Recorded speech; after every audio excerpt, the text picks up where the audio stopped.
어서오세요. 괴담 들려주는 낚시꾼 괴담로 괴담집사입니다.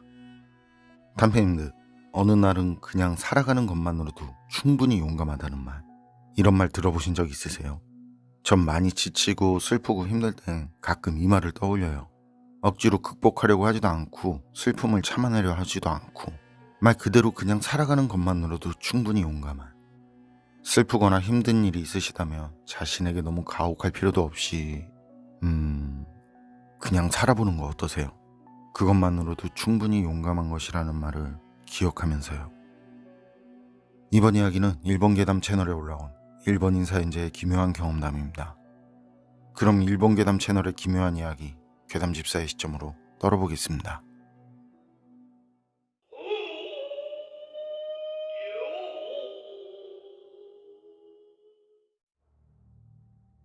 제가 기묘한 이야기 하나 해드릴게요. 이건 마을에서 산림경비원으로 일하는 어릴 때부터 절친인 사토시에게 들은 이야기인데요. 1월이 며칠 남지 않은 시기, 사토시는 산을 한 바퀴 돈 뒤에 내려오는 길이었대요.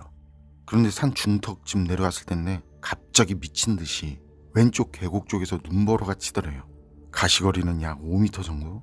그냥 뭐 눈보라가 엄청났다고 하더라고요. 그런데 그런 눈보라 사이로 사람 모습이 보이더래요. 거기가 벌목장에서 가져온 원목들을 쌓아두는 곳인데 그 시간에 그런 날씨에 거기 사람이 있을 리가 없잖아요. 곰이라든지 귀신이라든지 요괴 같은 거 아니면, 이 사람이라면 미친놈도 그러진 않았을 날씨에 시간이었다니까. 그런데 그런 눈보라 속에 서 있는 건 분명 사람이더래요. 원목을 쌓아둔 곳 앞에 서서 계곡 쪽을 바라보고 있는 모습.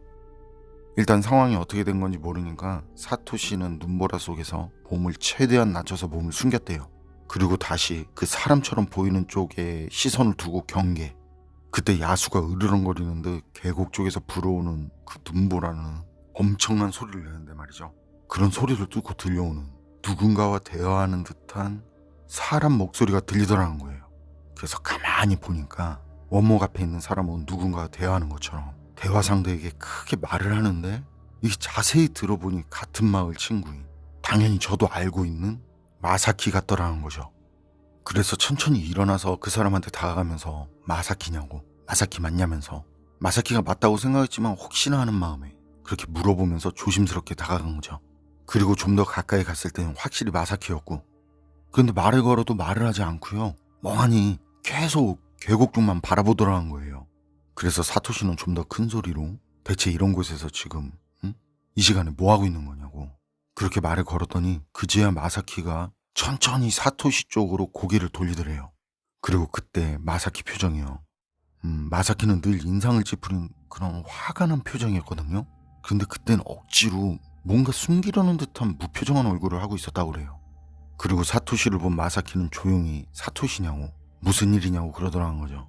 그래서 사토시가 무슨 일은 뭔 무슨 일이냐고, 내가 할 소리라고, 지금 여기서 뭐 하냐고, 그리고 좀 전까지 누구랑 대화하는 거 같던데 대체 뭐 하는 거냐고 그랬다죠. 그랬더니 마사키가 요시오랑 얘기를 했다고 그러더라는 거예요. 요시오. 안타깝게도 소아암으로 세상을 떠난 마사키의 외동아들. 마사키는 평소에도 워낙 말이 없고 그다지 표정 변화가 없는 친구였는데, 요시오가 죽은 뒤엔 더 말이 없어지고 마을에서 같이 자란 친구들도 쉽게 다가가기 힘들 정도로 얼굴 표정이 변했었죠. 그리고 외동아들을 잃은 그 슬픔에 잠긴 모습을 좀처럼 보이지도 않고, 어쨌든 좀 힘든 친구였어요. 요시오 장례식 때도 마사키 아내가 몸을 가누지 못할 정도로 그 정도로 충격을 받고 울고 있으니까 위로는커녕 그런 아내를 곁눈질로 힐끗 보던 친구였죠. 그리고 문상객들을 보는 시선도 그다지 좋지 않았고요. 그런 마사키를 사람들은 이해하고, 아마도 마사키는 요시오의 죽음을 받아들이기 힘든 그 슬픔을 그런 식으로 억지로 억누르고 있는 거구나 하고 말이죠. 그리고 사토시가 마사키를 산에서 만난 그날은 요시오가 죽은 뒤 9개월 정도 지난 시점이었는데요. 마사키 말로는 생전 요시오를 데리고 걷던 길을 걷고 있다고 그렇게 생각했는데, 정신이 들었을 땐 거기 원목을 쌓아두는 곳이더라고 하더래요.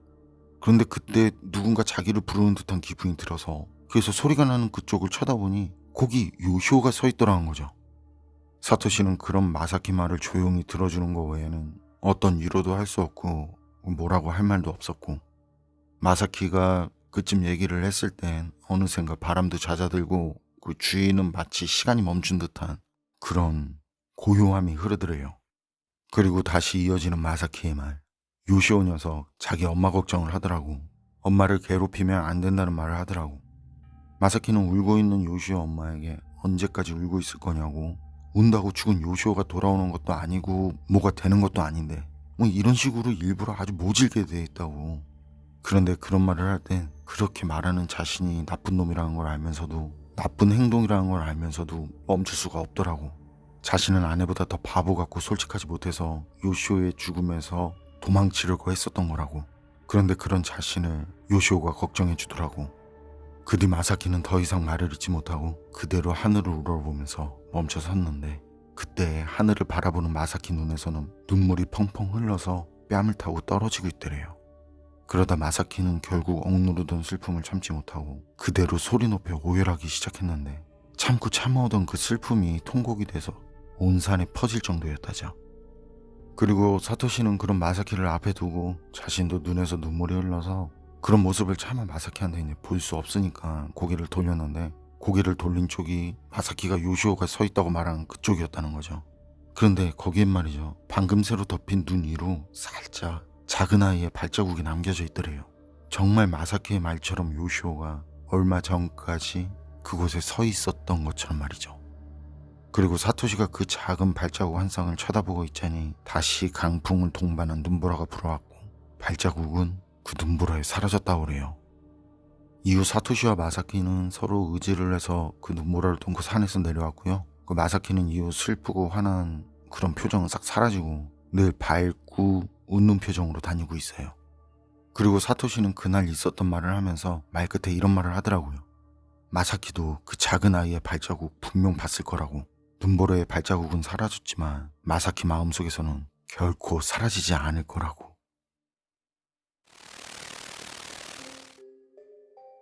일본인 사연자의 이야기는 여기까지인데요. 자식을 잃은 그 슬픔, 가족을 잃은 슬픔, 감히 가늠할 수 없는 슬픔일 텐데요. 그리고 이렇게 슬퍼하거나 힘들어하는 누군가에게 위로의 말 한마디가 정말 큰 힘이 될 수 있잖아요. 그런데 저는 슬퍼하거나 힘들어하는 사람에게 말을 잘 못해요. 감히 그 슬픔이나 힘든 상황에 그 깊이를 안다고 할 수 없어서.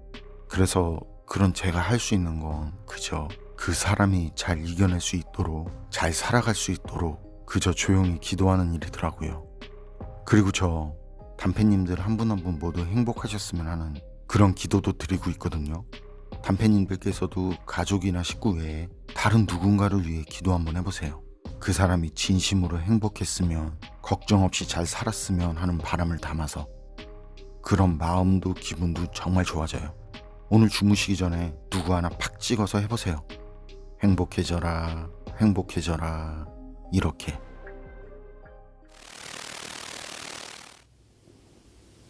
어서오세요. 괴담 들려주는 낚시꾼 괴담루 괴담집사입니다. 단팬님들 별거 없으시죠? 다들 아시겠지만 이제 점점 더 더워진다고 하는데 매해마다 경험하면서도 이게 익숙하지가 않아요. 더위 피해 없이 건강하시길 바랍니다. 이번 이야기는 일본 괴담 채널에 올라온 사토시의 기묘한 경험담입니다. 그럼 일본인 사연자 사토시의 기묘한 이야기, 괴담집사의 시점으로 떨어보겠습니다.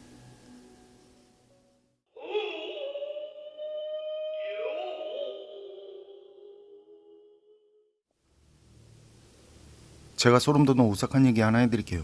이건 직접 제가 경험한 일이고요. 제가 아직 코올리기였고 여름방학 때 일이에요.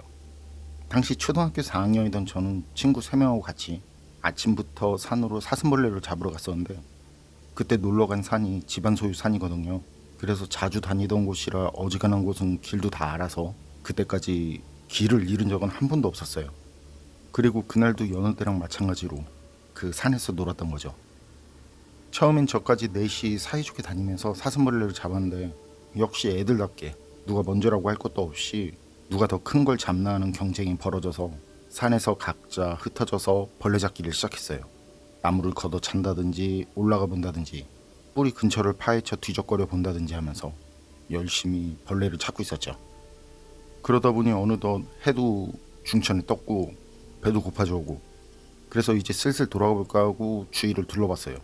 그런데 친구들은 어디 갔는지 보이지 않고 제가 어디에 있는지도 모르겠는 거예요. 그래도 그때까진 날도 밝고 뭐 큰 산도 아니고.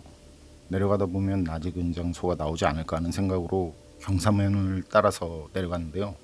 하지만 해가 저물어 가는데도 가면 갈수록 길도 나오지 않고 이게 어디가 어딘지 모르겠는 거예요. 전 그제야 겁도 나고 걷기도 지치고 그리고 배도 엄청 고파오고 그때 상황이 그렇게 되니까 저도 모르게 본능이 시키더라고요. 울어라. 누군가 주변에 있기를 바라면서. 그래서 진짜 엄청 큰 소리로 울기 시작했네요. 그러자 갑자기 눈앞에 어떤 낯선 남자아이가 나타났어요. 진짜 언제 어디서 어떻게 왔는지도 모르게 갑자기 짠 하고 나타났어요. 전 그런 상황에 놀라면서도 그래도 사람이 있다는 사실에 안심이 되더라고요. 그리고 그 남자아이를 본 느낌은 저보다 조금 컸다는 정도? 그리고 복장이 기모노. 그 남자아이가 울고 있는 제 곁에 오더니 조용히 말했어요. 너 길 잃은 거야? 짧게 그렇게 말하고는 그 남자아이는 제 손을 잡고 걷기 시작했어요. 손에 이끌려가면서 서로 자기소개를 하고 이런저런 얘기를 나누면서 걷다 보니 알고 있는 길이 나왔고요. 그 남자아이는 그쯤에서 제 손을 놓으면서 여기까지 오니까 이제는 아는 길이지? 전 그 말에 고개를 끄덕이면서 고맙다고 인사를 하는데 사토시, 카노에게 안부 전해줘 하고는 짧게 제게 그런 말을 남기고 바로 다시 산속으로 돌아가는 거예요. 서로 소개를 하면서도 그 아이가 그때까지 누군가의 이름을 말한 건 처음이었거든요. 물론 저도 제 이름을 말하지 않았고. 그런데 그게 제 이름이고 할머니 이름이라는 거. 게다가 할머니한테는 안부를 전해달라는 말까지. 그리고 왜 다시 산속으로 가는지.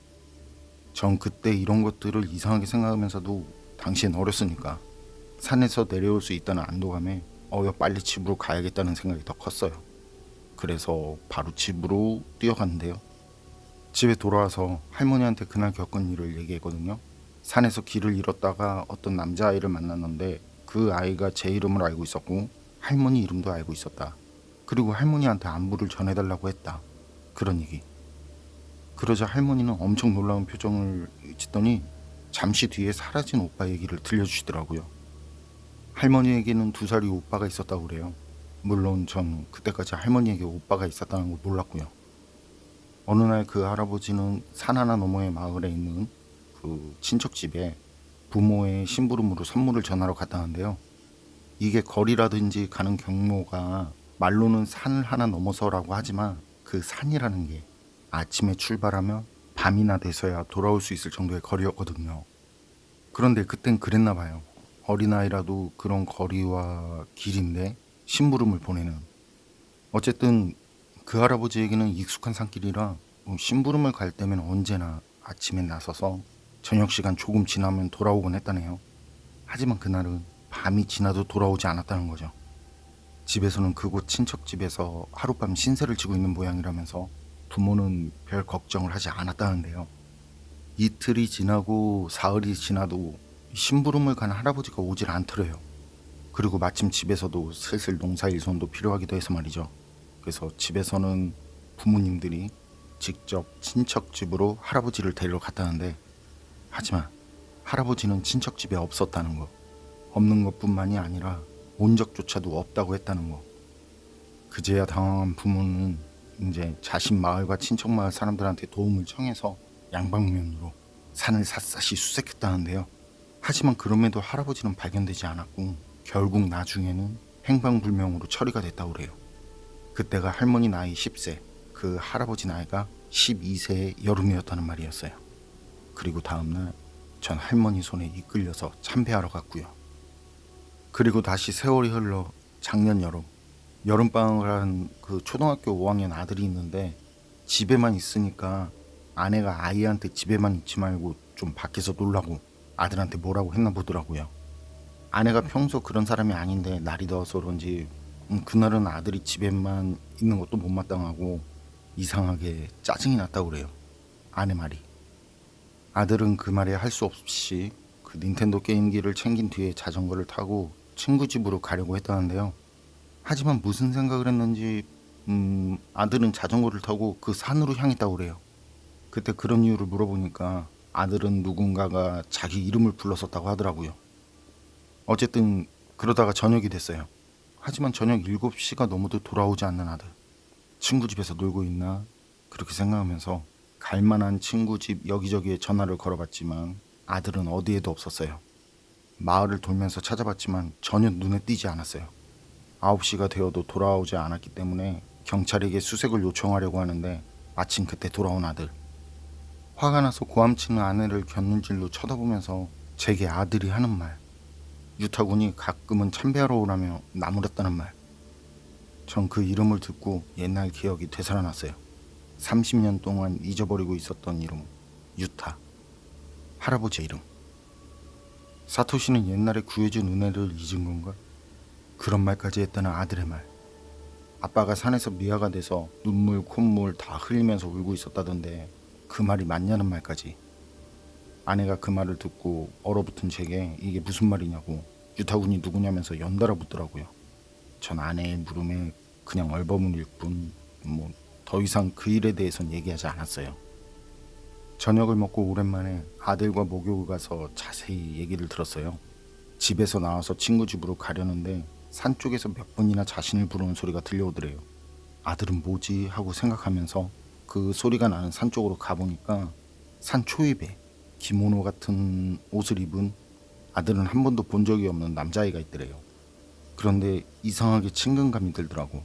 포근함마저 느껴오더라고. 그리고 남자아이가 같이 놀자고 해서 같이 놀았다는 말. 그런데 이상하게 한 번도 본 적 없는 남자아이가 아빠의 어릴 때 일을 알고 있는 듯했고 여러 가지 옛날 이야기를 해주었다는 그런 말이었어요. 자주 그 산에서 놀던 일이며 산에서 길을 잃고 미아가 돼서는 눈물에 콧물까지 흘리면서 울고 있었던 일. 그런 얘기 등등. 얼추 제가 산에서 한 여러 가지 일들을 듣고 온 듯했어요. 아들 말로는 그 남자애가 해주는 제 어릴 적 얘기가 재미있었고 그리고 얘기를 듣다가 물어보기도 하고 그렇게 남자아이랑 놀다 보니 귀가가 늦어진 거라고. 날이 어두워지니까 그 산에서 만난 아이는 만난 곳까지 아들을 데려다 줬고요. 헤어질 때 카누가 한탄하고 있다고. 우리 자손들은 아무도 성묘하러 오지 않아서 한탄하고 있다고. 사토시한테 구해준 은혜를 잊지 않았다며 카누에게 성묘하러 오라는 말까지 했다고. 전 아들 얘기를 들으면서 드는 생각이 정말 아들이 전해 들었다는 말처럼 할머니가 돌아가신 뒤에 이런저런 이유로 단 한 번도 성묘하러 가지 않았다는 걸 깨달았는데요. 그날 밤 꿈에 절 구해줬던 할머니 오빠가 나타났어요. 12살 어린아이 모습을 한 할아버지 앞에 무릎 꿇고 위축된 모습으로 설교를 들으며 오는 40대 남자. 다음날 늦게나마 아내와 아이들을 데리고 성묘를 다녀왔습니다.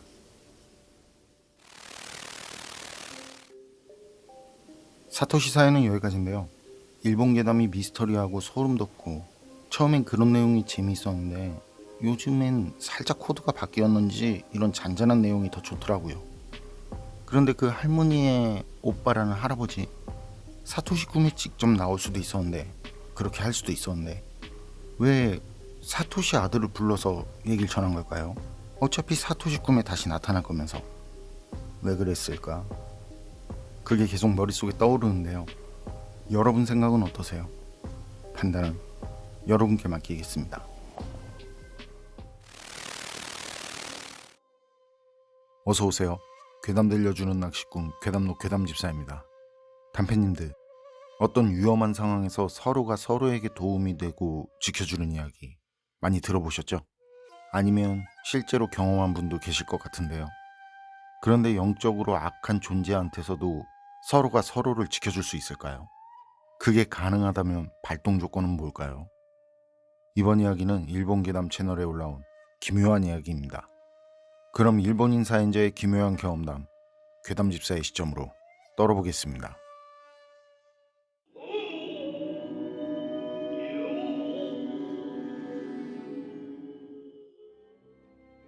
제가 소름 돋는 오싹한 이야기 하나 해드릴게요. 중학생 시절 추석날이었어요. 형이랑 같이 할머니 댁에 갔을 때 그때 이상한 경험을 했었는데요. 할머니 댁은 바다 가까이 있었는데 거기가 나름 관광지로 유명한 장소라 명절이든 연휴든 휴일엔 주차할 곳이 마땅치 않았거든요.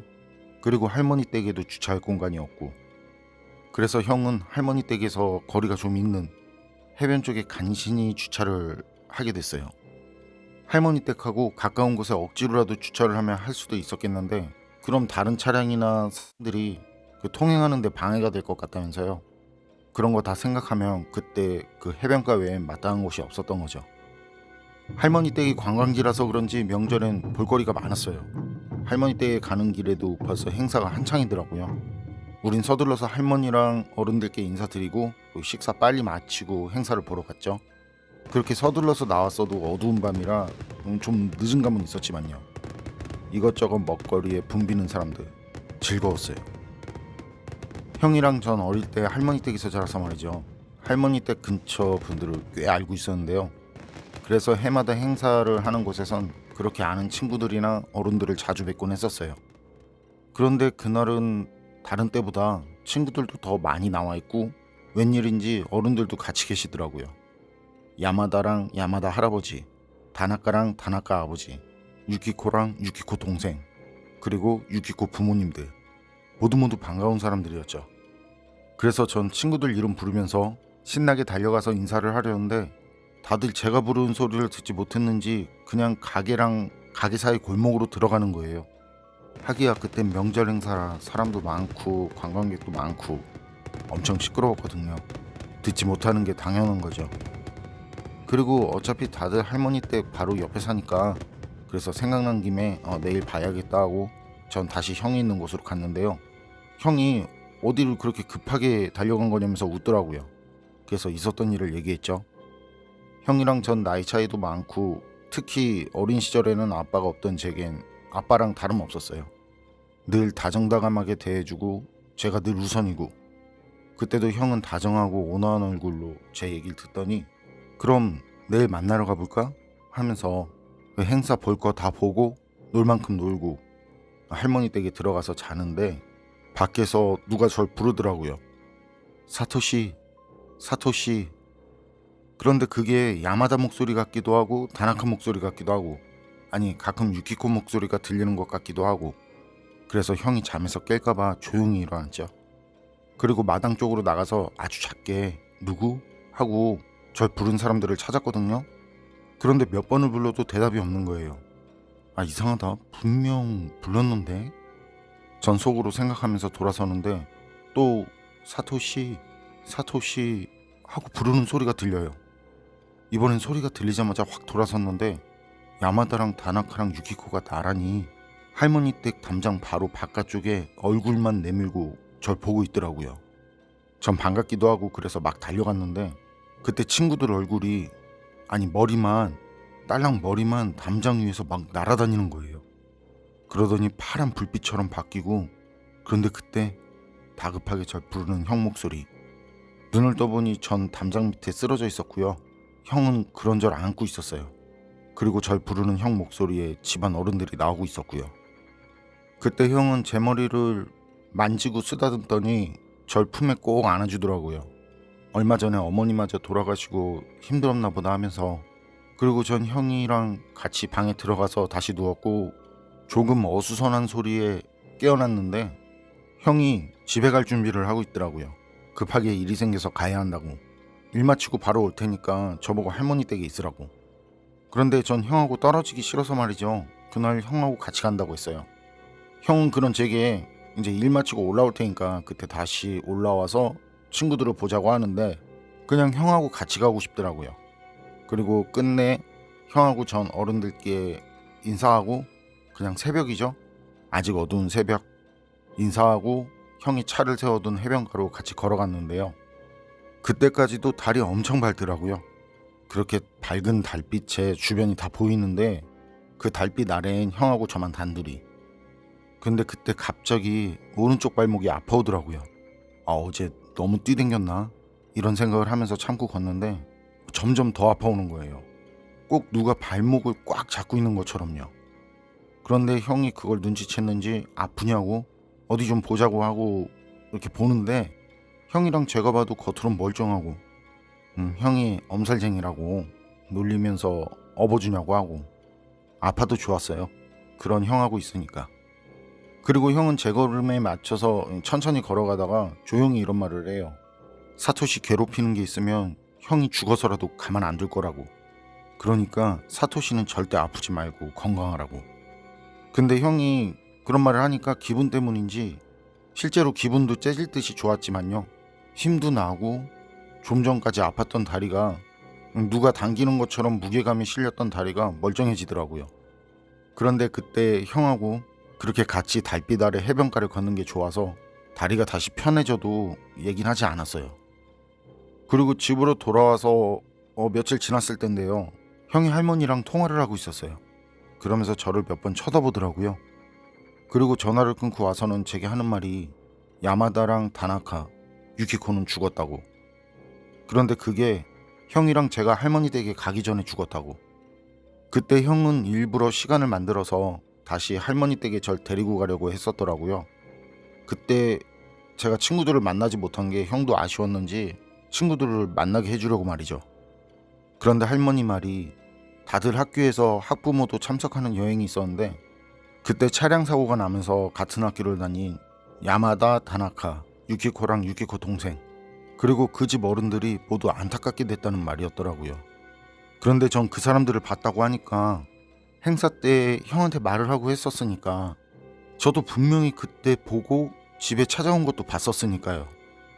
그런데 실은 그 머리만 올라가던 거, 아이들 머리가 담장 위로 올라가던 거, 그게 그때 생각난 거였어요. 형이 다들 죽었다고 말을 해줬을 때 제가 왜 쓰러졌는지도 기억이 나지 않고 아이들 얼굴 본 뒤로는 그때까지 아예 기억이 없었는데 형이 모두 사고로 죽었다고 하니까 순간 그 기억이 확 떠오르더라고요. 그래서 전 그때 떠오른 기억들을 형한테 얘기했고 형은 걱정이 되는 듯 저를 데리고 부모님 불단 앞에서 향을 피웠었죠. 그리고 해변가에서 저랑 같이 걸을 때 했던 말을 하더라고요. 그 어떤 누구라도 어떤 존재라도 사토시에게 해코지하면 제가 죽었어도 가만두지 않겠어요.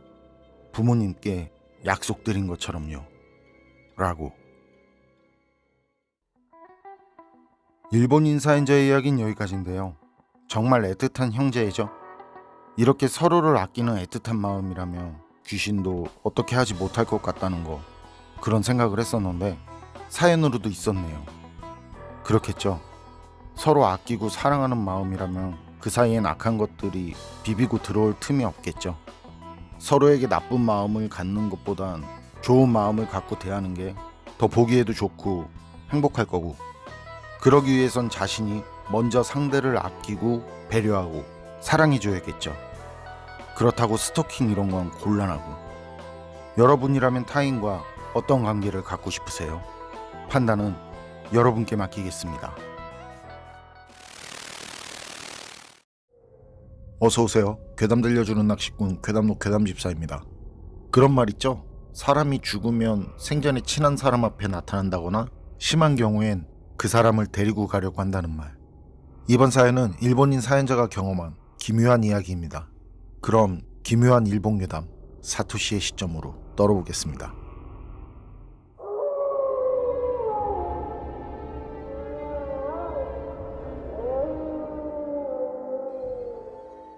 내 이름은 사토시. 내가 중학생 때 살던 집에서의 이야기. 내게는 4살 위에 학창시절 좀 놀았던 형이 있다. 형은 도라에몽에 나오는 덩치 큰 골목대장 비슷하게 생겼었고 또래 친구들을 괴롭혀서 당연히 모두에게 미움을 받고 있었다.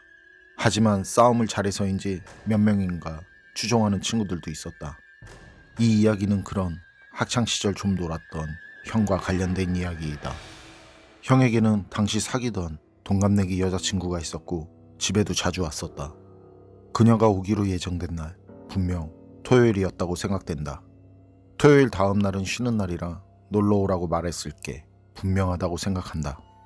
그날 형은 학교를 농땡이를 쳤는지 집에 있었고 형의 중학교 때 친구 다나카로부터 다른 몇 명의 친구들이 모여있으니 놀러 오라는 전화를 받았다. 고등학교에 진학하지 않은 친구가 면허를 딴 날 기념 드라이브를 가기로 했다면서 꼬드겼던 모양이다. 유혹에 빠진 형은 엄마에게 사정을 설명하고 다녀오겠다고 말했지만 평상시에는 방임주의인 엄마가 그날만은 여자친구와 만나기로 먼저 약속을 잡았으니 그만두라며 강하게 말렸다. 그날 밤 드라이브하러 갔던 4명 중 2사람이 사고로 병원으로 옮겨졌고 그대로 죽었다. 그때 엄마가 말리지 않았다면 형도 사고가 났던 차에 타고 있었을 것이다. 형은 얼마간 죽은 친구들을 그리워하며 이해할 수 없지만 그들과 함께하지 못한 걸 미안해하는 것 같았다. 하지만 우리 가족에게는 다행인 일이었다. 엄마에게 그때의 일을 물어보니 왠지 보내면 안 될 것 같다는 생각이 들었다고 했다. 부모와 자식 사이랄까, 어머니란 신비한 존재라고 생각했다. 그리고 내게 있어서는 여기서부터가 무섭다. 당시 살던 집은 상당히 낡은 집이었고 낡은 목조 건물 특유의 삐거덕대는 지부는 소리가 빈번해지고 있었다. 그것뿐이라면 기분 탓이라고 생각하고 낡은 집이니까 기온차로 인해 삐거덕대는 소리가 날 때도 있는 거라고 생각한다. 하지만 그뿐 아니라 아무도 없는 방에서 알 수 없는 이상한 소리가 나기도 하고 뭔가가 파열하는 듯한 소리와 2층에서는 아무도 없는데도 걸어다니는 소리가 난다든지 했다. 집에 혼자 있는 것이 정말 무서웠다. 다만 그것을 해결하는 방법이 하나 있었는데 죽은 형 친구 이름을 부르며 이제 자야 되니 조용히 좀 해줘 라고 하면 신기하게도 소리가 멈췄다. 중학생이었던 나로서는 정말 무서웠다. 그리고 시간이 지나 형은 다시 다른 친구들과 학교 또래 학생들을 괴롭히며 다녔었다. 형과 친구들은 학교에서도 공포스러운 존재였다고 한다. 그런 형을 볼 때마다 부모님의 한숨은 깊어만 갔는데 그러던 중 부모님이 다니던 절의 스님이 그런 형을 보다 못해 직접 집으로 찾아온 일이 있었다. 그리고 형에게 그런 악덕을 쌓으면 분명 나중에 대가를 치르게 된다는 말. 그러나 형은 스님의 말을 듣고도 코웃음만 쳤다는 부모님의 말씀. 그로부터 몇 년 후 형은 고등학교 때 만난 여자친구와 결혼을 했고 나에겐 조카인 형의 아들이 태어났다. 그리고 그 아이가 4살이 되던 해 그 어린아이는 급성 뇌출혈로 황망하게 죽게 되었다. 그때 형과 형수의 슬픔은 극에 달했었고 형은 자신이 과거에 죄를 지어 그런 벌을 받는다고 생각했다. 그리고 부모님을 모시고 그때 저를 찾아가 주지 스님이 된 스님을 만났다.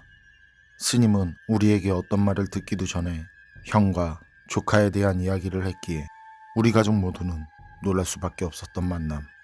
형은 통곡을 하며 그때 스님께 죄를 빌며 용서를 구했지만 스님은 자신에게 용서를 빌 게 아니라 피해를 준 친구들을 만나서 용서를 구하라고 말했다. 그러면서 스님이 형을 보며 한 말은 형이 괴롭힌 친구 중에 병으로 죽은 친구가 있다는 말. 형은 귀신이 잘 따른 타입인데다 그 친구의 저주까지 붙어서 형까지 데려가려고 하고 있다는 말. 아이를 낳아도 4살을 넘기기 힘들다는 말이었다. 형은 그 뒤로 괴롭혔던 친구들 전원에게 사과를 했다. 그리고 형은 딸을 낳았고 정말 다른 사람으로 보일 정도로 선행을 하며 살았다. 그런 이유에서일까 지금 2번째 내 조카는 내년에 초등학교에 입학을 하게 되었다. 우리 가족 모두는 그 뒤로 완전히 변모한 형을 보며 다행이라고 감사하며 살고 있다. 일본인 사연자의 이야기는 여기까지인데요. 귀신이 좋아하는 타입이 있다고는 들었는데 이런 이야기들을 접하면 또 그럴 것도 같단 말이죠. 어쨌든 그런 거 떠나서 확실히 남에게 상처를 주면 그 이상으로 되돌려 받는다는 거, 이건 명심하면서 살아야겠다고 또 다짐하게 되는 괴담이네요. 여러분 생각은 어떠세요? 판단은 여러분께 맡기겠습니다. 괴담록 오늘 이야기는 여기까지입니다. 그럼 전 다음에 또 다른 사연으로 찾아뵙겠습니다. 늘 건강하시고 평온하세요. 함께 해주셔서 고맙습니다.